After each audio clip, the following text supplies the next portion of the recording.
2020년 8월 8일 새벽 2시 29분입니다.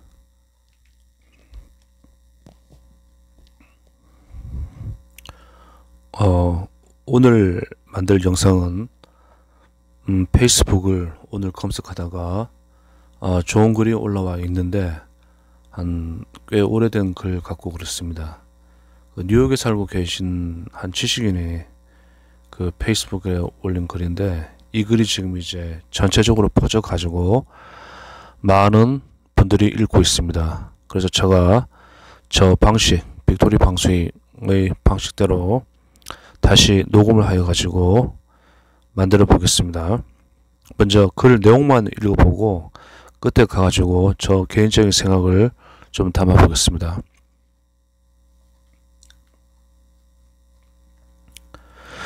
지식인의 양심이 세상을 바꾼다. 이게 제목입니다. 연방제 트럭으로 국민을 치어 죽이는 미치광이 운전자를 끌어낼 한국판 본 헬퍼 에밀 졸라는 어디 있습니까?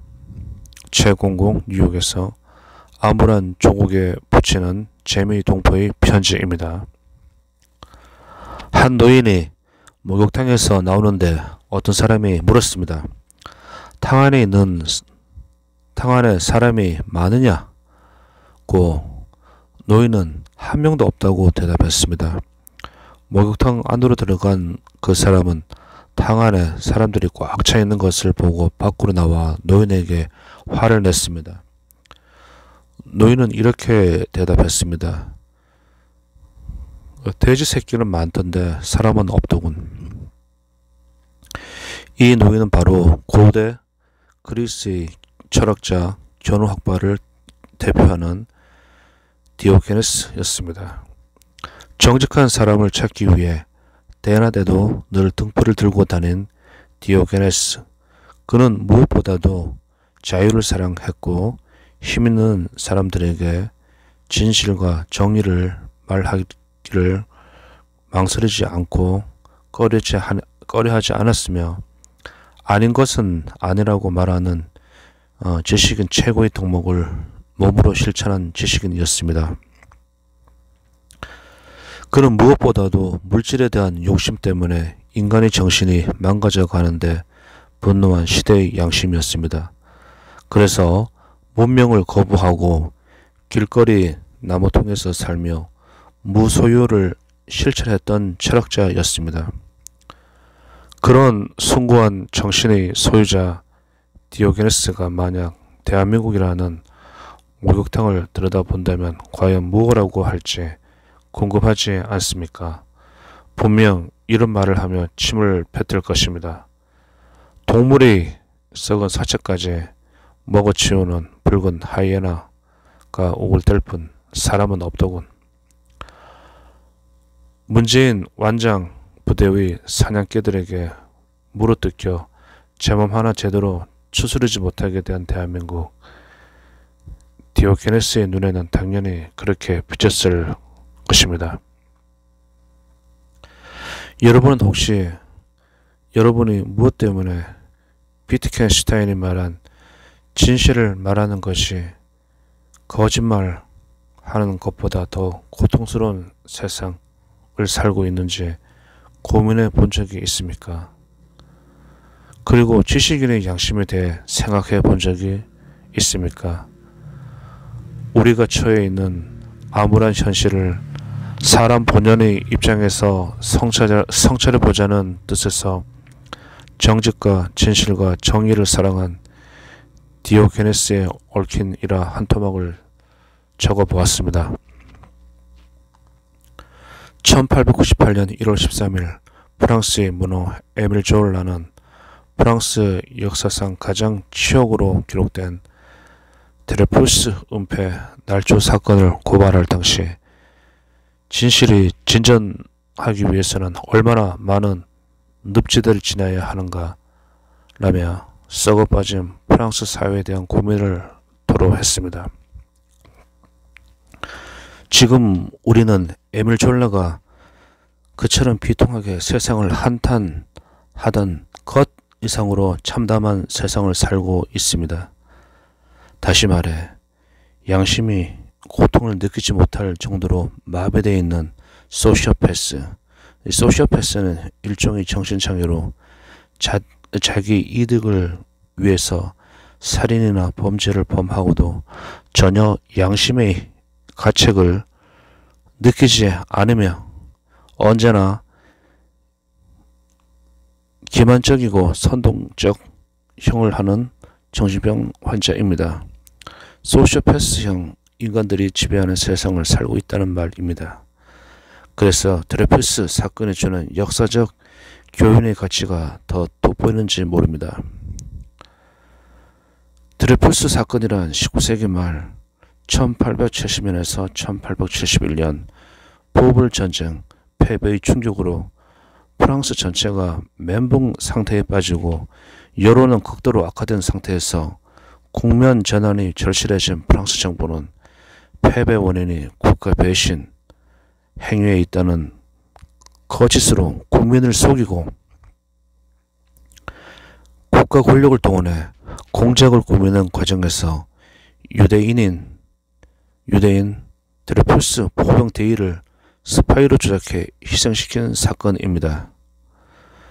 드레푸스 사건은 전쟁 패배의 후유증에 국가 전망의 위기로까지 몰아갈 수 있다는 심각성이 가져온 국가적 범죄 행위였지만 지금 한국에서 벌어지고 있는 한국판 드레푸스 사건은 청와대 점령군에 의해 마구잡이로 자행되고 있다는 점에서 그 재질이 더 고약한 것입니다.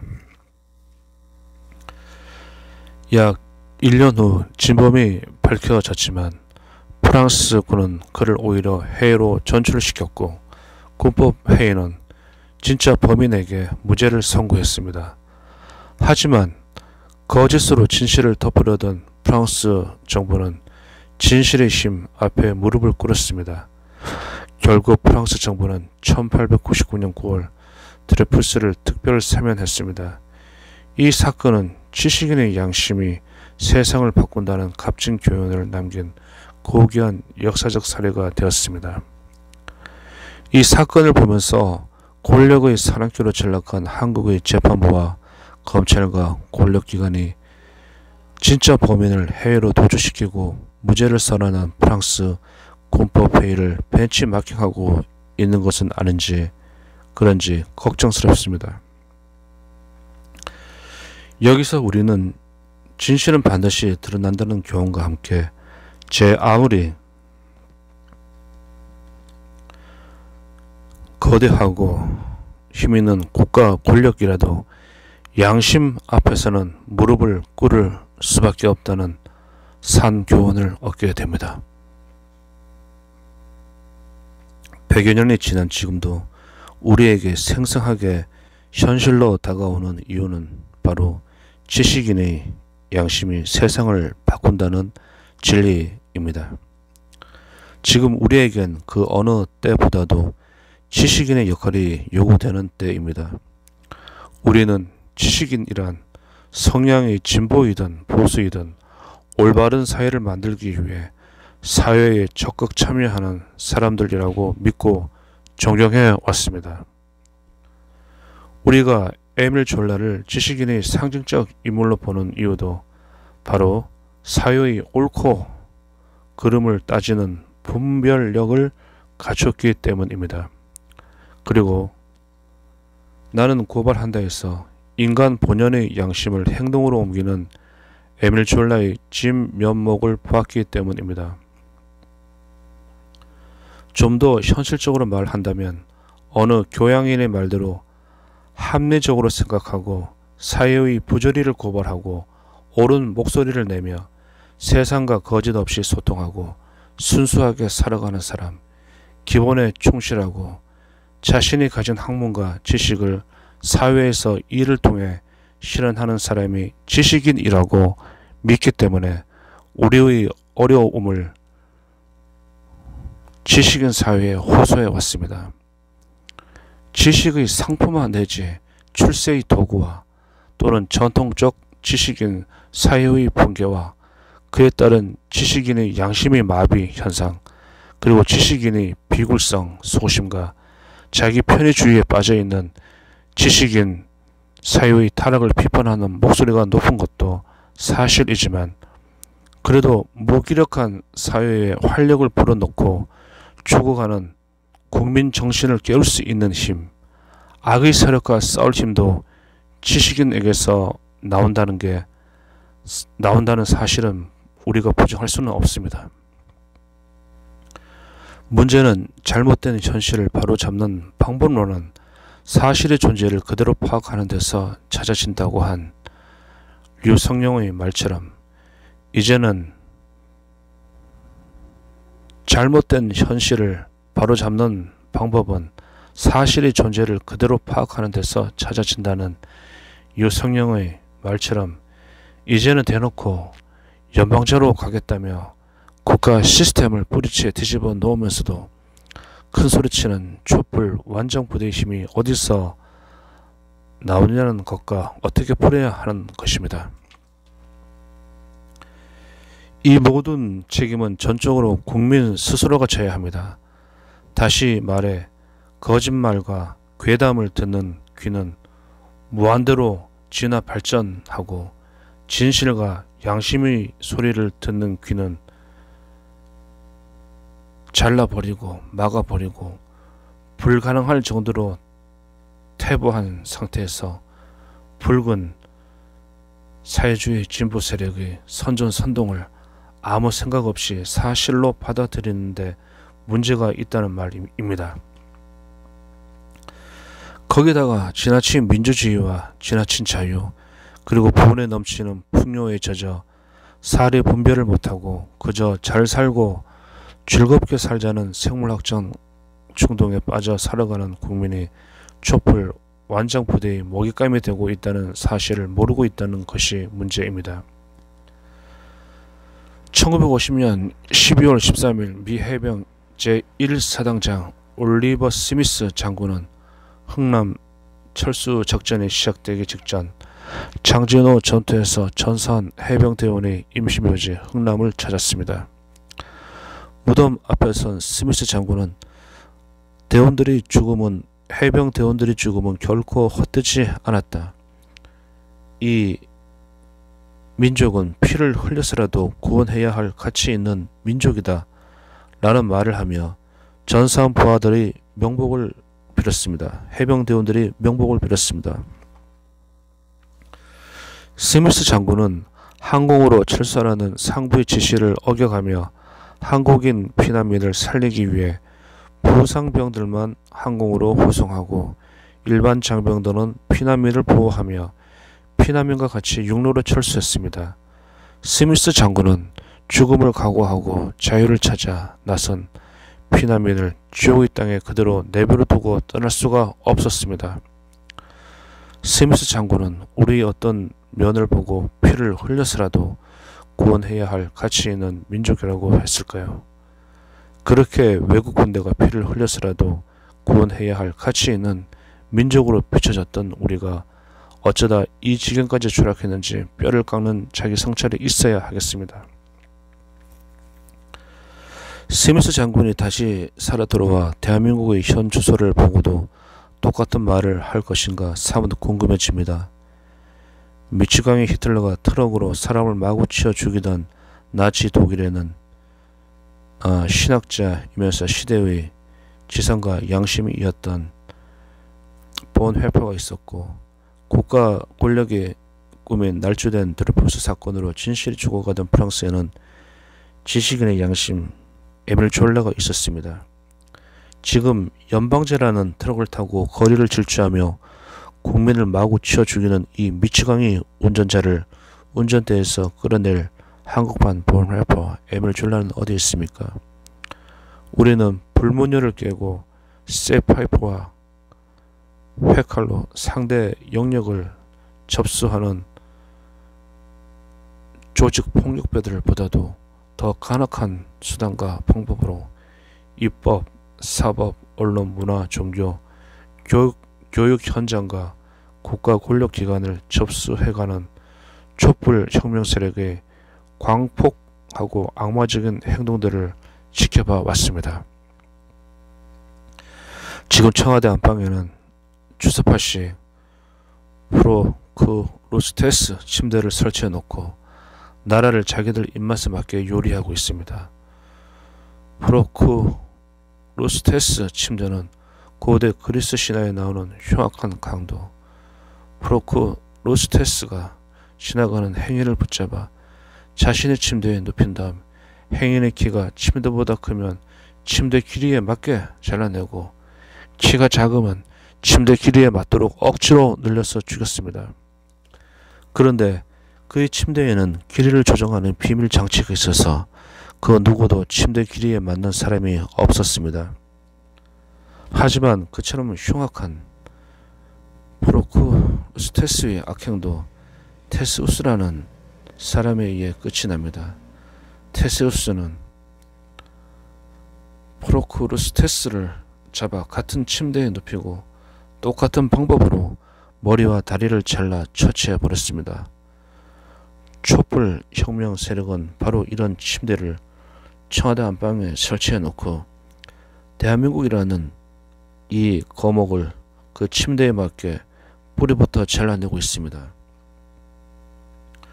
헌법은 물론 어떤 법, 어떤 관행, 어떤 원칙도 이 침대를 통과할 수 없습니다. 거기 설치된 비밀 장치로 마음대로 요리한다는 말입니다. 이것이 바로 오늘의 대한민국 현주소입니다. 프로크루스테스의 악행을 끝장낸 테세우스처럼 한국판 테세우스의 출현이 절실한 때입니다. 지식인의 몫은 거짓으로 왜곡된 진실을 바로잡는 일이라고 했습니다. 지식인의 양심이 세상을 바꾼다는 평범한 이 진리가 죽어가는 국민의 영혼을 깨우고 우리의 시대 정신으로 자리 잡힐 때 한국판 테세우스, 본헤퍼, 에밀 졸라는 우리 곁을 찾아올 것입니다. 한국판 프로크루스테스 침대의 악행은 반드시 국민의 손으로 처치해야 합니다. 물론 그 뒷받침은 지식인의 몫이 되겠죠. 지식인의 양심이 이 세상을 바꾼다. 세상의 진리입니다. 이상으로서 페이스북에 올라온 그 최근 글 중에서 좋은 글을 녹음을 하였습니다. 감사합니다. 2020년 8월 8일 지금 시간 새벽 2시 46분입니다. 대한민국에 있는 그 지식인이라고 자기 전공 분야가 있고 지식인이라고 생각하는 사람들 현재 많이 있습니다. 일제시대에는 많은 그 백성들이 교육을 받지 못했습니다. 우미나 정치로 인해 가지고 우리 한국 사람들은 교육을 받지 못하고 다음에 이제 해방이 되어 가지고 그 미국 쪽에서 이제 많은 학교를 세우고 또 국립대학도 많이 생기고 사립대학도 많이 생겨나고 그랬습니다. 한국에는 그 경성 제국대학이었던 서울대학이 있고 그다음에 미국에 있는 그 장로회 기독교 쪽에서 세워놓은 연세대학에 수많은 기독교 대학이 있습니다. 그리고 국가에서 만든 국립대학이 있고 여기 나와서 이제 사회주의 진보 쪽으로 간 사람들 자유주의 보수 쪽으로 생각하는 사람들 많이 있을 것인데 나라가 멸망해 버리게 되면은 그런 전공 지식 그런 게 필요 없습니다. 다시 노예가 되고 있고 그다음에 우리는 지금 중국과 중국 공산당 저쪽에서 한국을 어떻게 지금 요리하고 있는지 여러분들 잘 알고 있을 것입니다. 우리 한국에 태어나가지고 가장 민감한 문제가 집 문제인데 중국에서 온 중국 유학생이 고급 아파트를 강남 쪽에 8채를 샀다고 합니다. 그래서 그걸 월세로 바꾸고 있고 다음에 이제 중국인들, 조선족들 같은 경우는 그 사람들은 이제 그 국적이 중국인이고 그렇습니다. 그래서 이 문재인 정권이 그 중국인들한테 주는 그 특혜를 누려가지고 지금 이 부동산 투기를 하고 있고 그렇습니다. 전체적으로 세계적으로 보게 되면은 세계 모든 국가와 국민들은 화교와 화성과 중국인들이 경제 권력을 잡는 것을 엄청나게 싫어합니다. 박정희 대통령이 혁명을 하고 그 화교와 화상들을 그 짱깨라고 하죠. 이 사람들을 이제 다 내쫓아 보내고 그랬는데 이 문재인 정권 친중 친북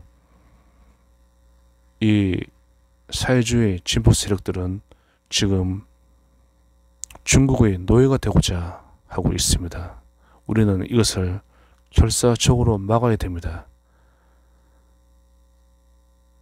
사회주의 진보 쪽에 있는 지식인들 그리고 자유보수 쪽에 있는 지식인들, 지식의 원천은 지적재산권인데 중국의 공산당 파티 당 다음에 전체주의 사회주의가 되고 그러면은 그 지식인들이 가지고 있는 그 지식의 지켜지지 못합니다.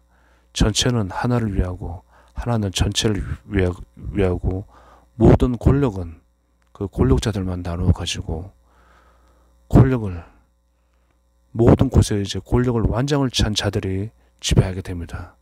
그들은 전공 지식 그들은 머리 무슨 지식이 있고 생각이 있고 그렇겠습니까? 선동에 능한 자들이 이 세상을 지배하는 사회에서 여러분들은 살 수 있습니까? 못 삽니다. 살 수가 없습니다. 여러분 감사합니다. 빅토리 방송입니다. 감사합니다.